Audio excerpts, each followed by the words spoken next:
you know, as the saying goes, not all heroes wear capes, and Jeremy Clarkson just give Rachel Reeves a big one of them. So what's going on then? He has actually beaten Rachel Reeves with quite an ingenious loophole, it seems, with her whole tax raise on farms, which, let's face it, is going to affect us all, isn't it? No doubt with prices going up. But anyway, the article says that the Grand Tour host, and of course Clarkson's farm host turned farming campaigner Jeremy Clarkson, has exposed a hole in Rachel Reeves' tax on farmers, and the Chancellor announced, remember, in her budget on October the 30th, that from April 2026, inheritance tax relief for businesses and agricultural assets would be capped at £1 million, with a new reduced rate of 20% being charged above that.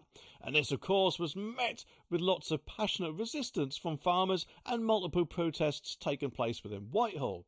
And Mr. Clarkson has obviously, along with a lot of other people, voiced his opposition to the policy, suggesting that life is difficult enough for agricultural workers. So what has he done then? Well, it says that Jeremy described a complicated way, and to be honest, I think you'd need a lot of trust in the people as well, to obtain an unencumbered inheritance from a hypothetical elderly widower farmer to his son in his son column. The Who Wants to Be a Millionaire's host, so I guess they're going for his CV as well. Anyway, but he suggested that the son divorce his wife, so that then she can then marry the father, then after the father's death, the farm would then pass to her without passing through the Chancellor's fiscal fingers.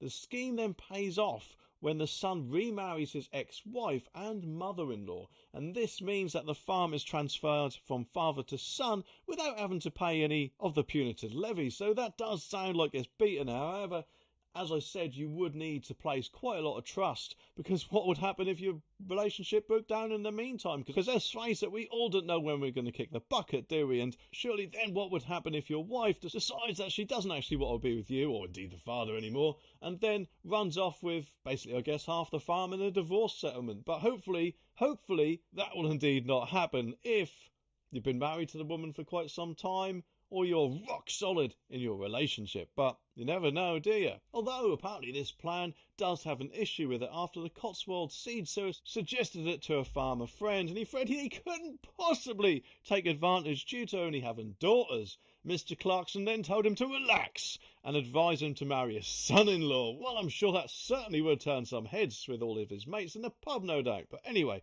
the column read, "We live in modern times, and that's allowed now."